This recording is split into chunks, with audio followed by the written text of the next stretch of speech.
Is Planet Zoo? So Planet Zoo is the next installment in the Planet franchise. It is a fully detailed and deep management sim, and it will have a lot of new gameplay and new management that we've added to this to make it really a fully new experience. So can you tell us a bit more about the park that we're seeing here? Yes, so this park, we'll get a better view of it later, has been inspired on the Serengeti and the Ngorongoro crater in Tanzania. As you can see here, everything has been built piece by piece, just like you would in Planet Coaster. So it gives you that same kind of boundless creativity that you had back then, but with lots of new themes and assets. And now we're getting quite a nice view here. You can see we're in a crater, and this specific park is a safari experience. Yeah. So it's got a lot more open expanses than you might traditionally expect from a classical zoo. So we've got these beautiful reticulated giraffes here. Yeah.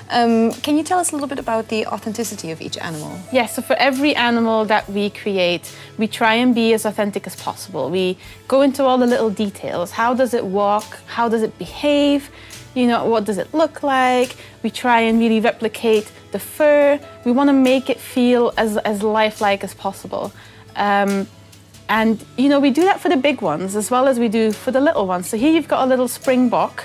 It's quite a lot smaller than the big giraffes are, but it's still got the same amount of detail to it. And if we try and get a close-up on one of our lovely giraffes, then we can see the fur shader that we've been working on, because it's really quite exquisite. Here we go. I think the giraffes are a really good candidate for showing this off because they've got that lovely little mane in the back. They're all fuzzy and cute, and it gives you a really good opportunity to look at the little ear floppity flops that it does. So these will live in social groups. If the animal actually has a need for a social group, they will do that. They will live together, they will breed to create young. We'll be celebrating, you know, the full life cycle in Planet Coaster with celebration when there's a birth and mourning when there is a death. And each animal is unique? Each animal is unique, so they are genetically determined. They will get genes from their parents. I know that fur, right? So they will look like their parents. So you can see family resemblance. Their patterns will be unique to the giraffes and stuff. So you will definitely be able to see, you know, where their lineage is, where they come from. And that's not just the way they look, that's also how long they will live, how healthy they will be, how well they will breed. All impacts it, so you have to really manage your animal population well. Wow, yeah, that's incredible.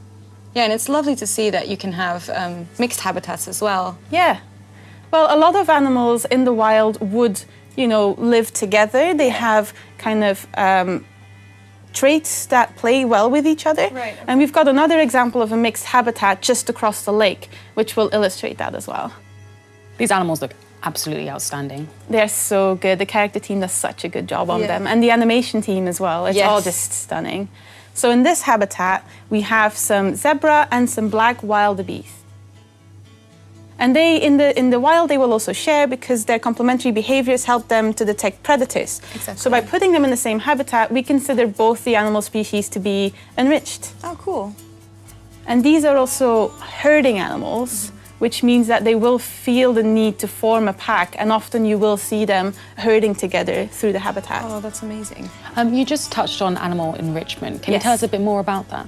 So there's a lot of different ways you can keep your animals happy. This can be, you know, by the basics of food and water, but also by providing them with items that provide enrichment, both in their food, as in, you know, things they like to do, playing, that kind of stuff. So you have to make sure that your animals have a lot of enrichment items to keep them happy and healthy mentally. It's beautiful. When you select them, you can see there's so many different things for you to keep an eye on, for people to get stuck into. There are really a lot of needs that you will have to tend as a player. There's a lot of really deep management, which I'm really looking forward to everyone exploring. So as you said before, the terrain affects the animals. Yes, and a good way to show this is by looking at our saltwater crocodiles. Yeah, so even though these guys don't have any fur on them, obviously, their scales look absolutely amazing. Look at the detail. It is so gorgeous. So terrain will impact the happiness of your animals. They will want a certain kind of makeup. They will want, you know, a certain amount of soil, a certain amount of rock. They will want grass or trees, or will not want it, depending on what their natural habitat is like. So your mission as a player is to try and make the habitat you're providing for them here as close to their natural habitat as possible. And here we can see their name's Melati, would like a little bit more soil in their habitat, and we can add that really easily using the terrain tools that we had in Planet Coaster. So here you can see Sam selecting some soil. You're just gonna tweak those settings a bit. Now, this is one of my favorite bits because it just immediately Yes. updates there, and it's so So you can well see, done. yeah, by just painting in a bit more soil, the happiness level goes up. And something that was previously in Planet Coaster just aesthetics is now in Planet Zoo actually part of the management. So you making a really pretty looking habitat is not just pretty for you, it's also perfect for the animal. It will be happier if it's got its own flora in there, if it's got the right amount of grass and rock and everything in there. So it adds a lot of meaningfulness to your creativity. And here we've got an African wild dog looking really cute. And that's one of these enrichment items. As you can see, there's a bit of meat attached to it so that they can have that experience of eating in that way, as opposed to just being fed. But of course, they do have to be fed, and all of these needs, and then the habitat needs to be kept clean. And one of the ways you can do this is by hiring some staff. So here, Sam's hiring us a keeper. As you can see, the keeper will go between habitats, checking up on how the animals are doing and if they need any food or drink. And then once he determines, oh yeah, these animals look like they're maybe a little bit hungry, he's going to go off into his keeper hut to prepare said food.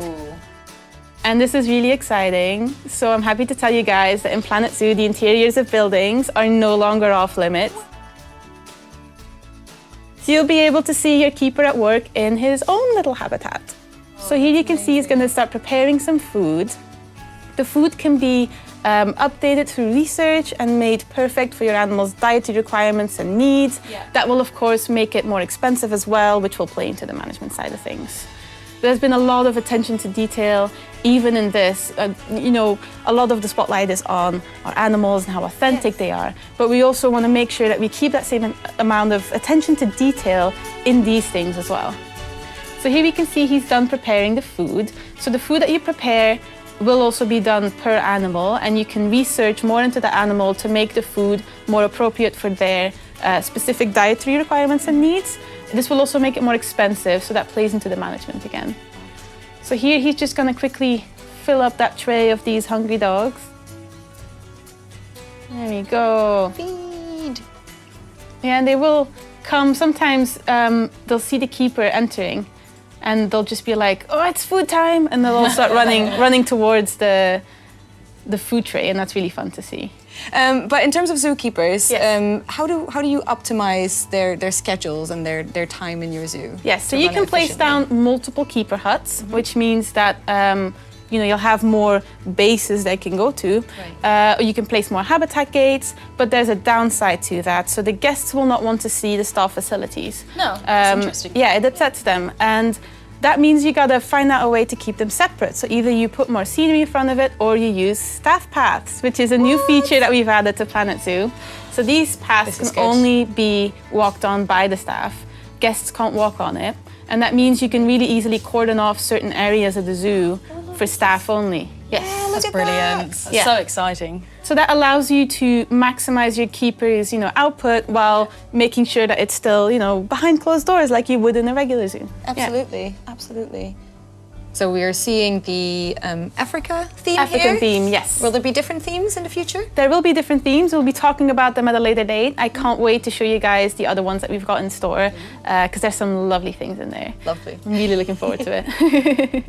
And Planet Zoo is quite big on, we're authentic. Yeah. We're not just a management game. We want to be, true to real life zoos as well. Yeah. And something that plays a huge role there is conservation and preserving natural habitats of animals, Yeah. and sort of educating the guests about that. Yeah. How does that translate into Planet Zoo?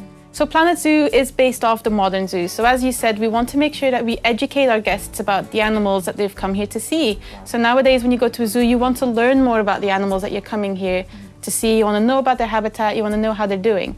And one of the ways you can educate your guests is by using these Zoopedia screens. So these will be relevant to the animals in the habitat next to it. You place them close to a habitat. You can tell them to display information about one of the animals in the habitat. And then this information will get better as you research more into the animal, and thus your guests' education need, which is a new need that they come into the park with, will, get filled up. Of course, rides played such an important aspect in Planet Coaster, but can you tell us about the rides that we're seeing here? Yes, so this is one of our transport rides, which is a 4x4 off-road vehicle. Just like in Planet Coaster, the track is player-defined and you have many options available to you for fine-tuning. You'll be able to change how it looks, you'll be able to change the colors, and you'll be able to set a ride price. So these are really handy if you want to get a really nice, good view of the zoo, and it's also an excellent way to rest tired feet for your guests. Yeah, again, like just to call out the animation team here, like the little tiny movements on each animal, they're so authentic and gorgeous. It's really, really well done. Yeah, everyone's put a lot of hard work and soul into these animals. Yeah. These aren't just, some animals that you come here and see. They have a personality, they have things they like to do, things they don't like, and they will respond, appropriately. And that's one of my favorite things when you're testing this game. Sometimes we'll come in here and they'll all be asleep. Sometimes we'll come in here and they're all doing crazy stuff, and you can't anticipate that, just like you would in an actual zoo, and that's one of my favorite things about the game. So these are chimpanzees. They have very extensive social needs, very extensive enrichment needs that you will have to meet as a player, a very challenging animal, and they will also climb. So as a reminder, everything here is built piece by piece.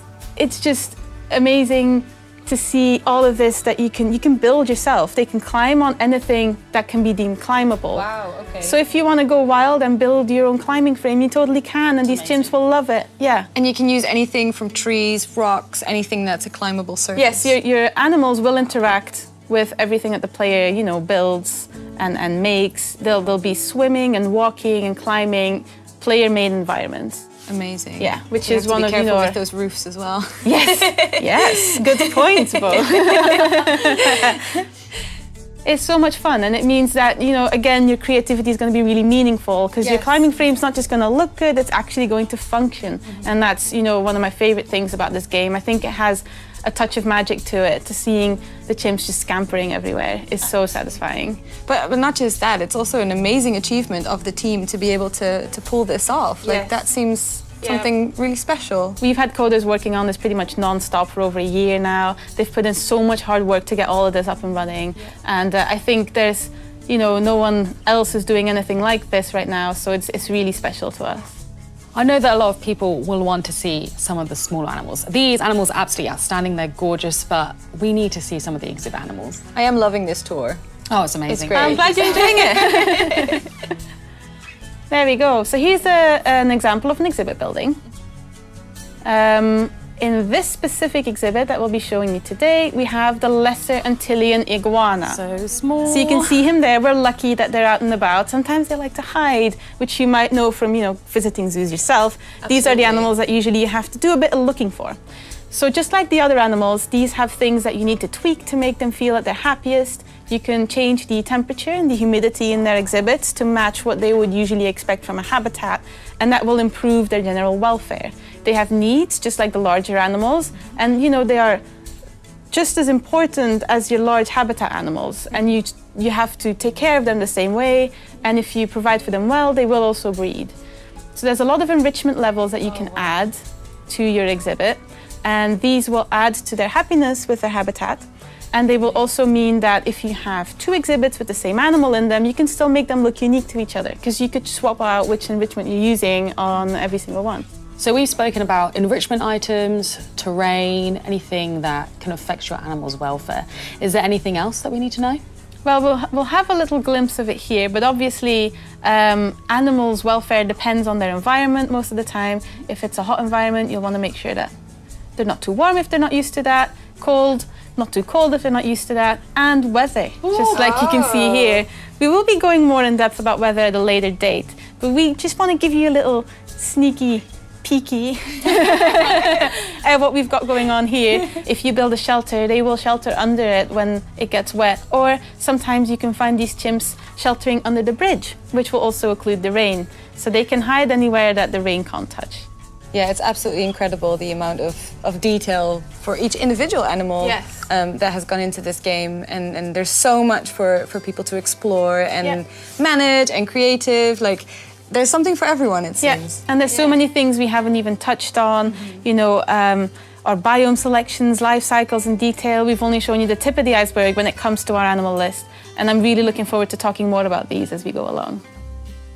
You know, the key points of daily life, and your animal welfare is all the way at the forefront of that. And that's not just for the player, but that's also for your guests. Your guests are going to come into the zoo, and they don't just want to see the pretty animals, they also want to learn more about them and understand them. And those are all things that we really try and push for in this game. I love that. And I mean, there are some games that I want to not be like real life, but a game like this, that's exactly what I want. I want this to be like real life, where I, as a zoo goer, would want to go and learn how I can invest in ecology and invest in conservation. So I'm stoked about that. And I know, Adrian, you have played Planet games before, and you've been excited even about the gameplay mechanics. Absolutely. What are you looking for here? I think one of the most important things to me is that in Planet Coaster, one thing that's super beneficial is the fact that you can craft a lot of your own stuff. You can kind of create your own environment using the tools that are there. And I was kind of reading about how in this game you can do the same thing, except now you have animals interacting with those same things that you built. And they're not static animations where if it's this structure, it'll be this animation. They're reacting on the fly with the way they want to. How does that work? So all your animals are going to be interacting with player-defined surfaces, terrain, water. And in the case of some of our primates, you know, they enjoy a good little climb. You'll be able to build your own climbing frames piece by piece. So you won't be putting down one big built climbing frame. You're actually going to be constructing it for them. So something in which you can express your creativity is actually going to feed back into the gameplay. That thing you build, you know, Western chimpanzees are actually going to be running on top of it, and I think that's one of the best parts about the game. I saw a phrase that said the creativity is the gameplay. Yes. Is that what you mean by that? Yeah, all your creativity will feed into the management. If you have a habitat, your animal is going to have certain expectations of what that should look like. For instance, if we have a crocodile, it's going to expect a certain amount of soil, a certain amount of water, and the way you lay that habitat out is not just going to look pretty, it's also going to make it happier. When you're painting different terrain on, you're actually going to, in real time, see the sliders go up on the percentage of land that that animal wants in its habitat. So it's a really good kind of feedback system to show you that everything you put in matters to the animals and to the guests. Okay, so here's the thing. Here's one of the elements that I'm excited about is maybe not like real life, right? Because I want my dog to be the happiest animal in the entire world, right? Yeah. And I have certain cues that I observe, but she can't tell me how happy she is. But you're saying there are sliders that will show me animal contentment. Is that right? Yes. Yay! So I get actual real-time feedback from the animals so that I can make them the happiest animals in the world. They have about 4 categories of welfare, and all of these categories subdivide into more detailed management. And not just will you be able to see it through the menu, you'll also hear it. Some of the animals, when they're hungry, they'll start making noises. Oh my gosh, that's we have can see the African sliders, wild dogs, to go back to your dog analogy. They will be whimpering and whining when they're hungry. So as a player, you will get these audio cues as well as the actual menu cues to tell you something's wrong. So you can go and fix it. What were you saying, Bo? Oh, you could just see the sliders on the there they are. Yeah. Oh, very cool. And it all updates in real time, so when you're adjusting something in the habitat, you can see the sliders changing and moving, and it's the most satisfying thing to watch. That's so cool. On the subject of customization too, I have to wonder, as a streamer, people love interactivity, right? And I also wonder about naming conventions. So if I have a certain sub that I'm in love with and I want them to be my zebra, or if I have a certain person that I don't like as much, I want them to be like my coffee shop or something instead, right? Well, how's that work in the game?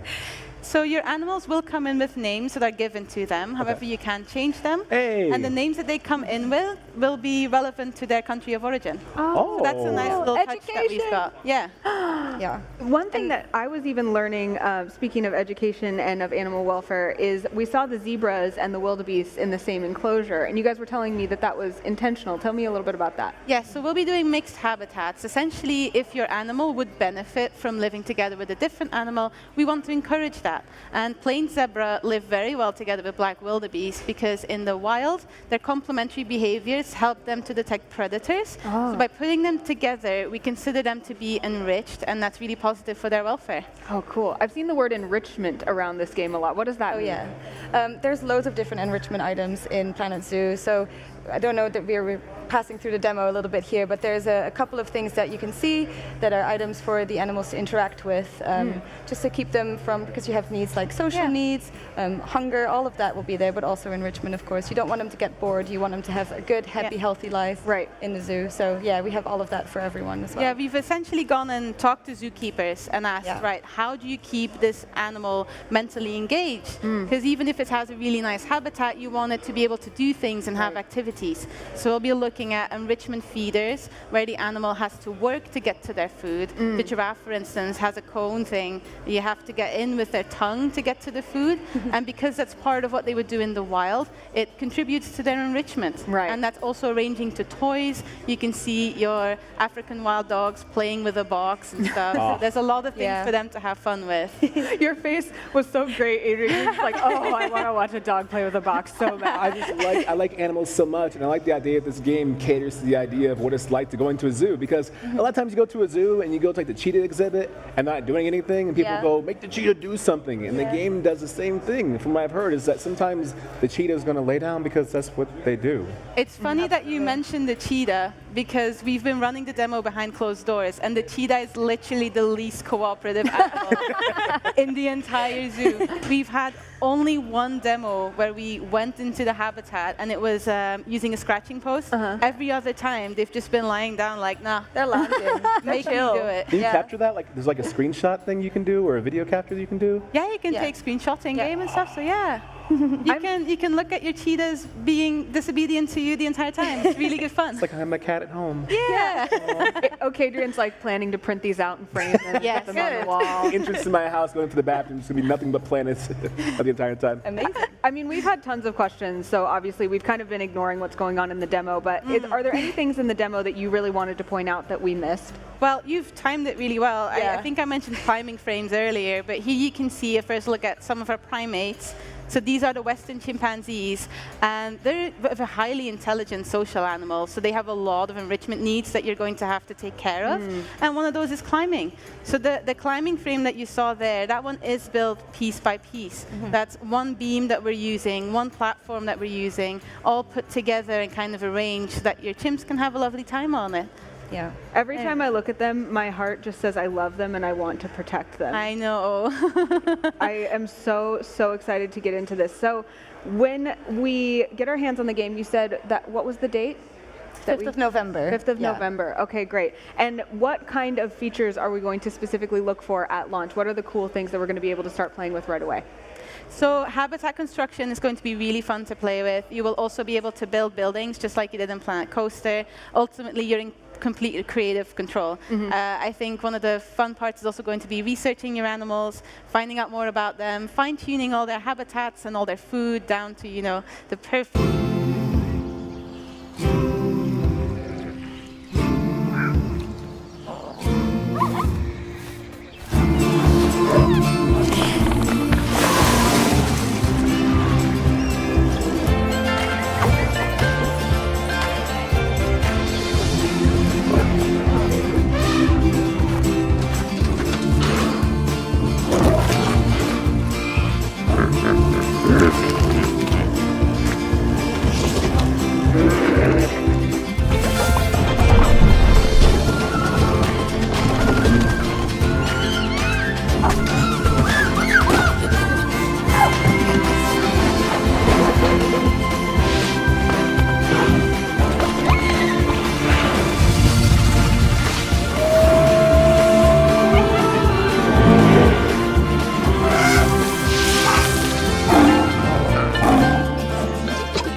Build a mountain from a little hill.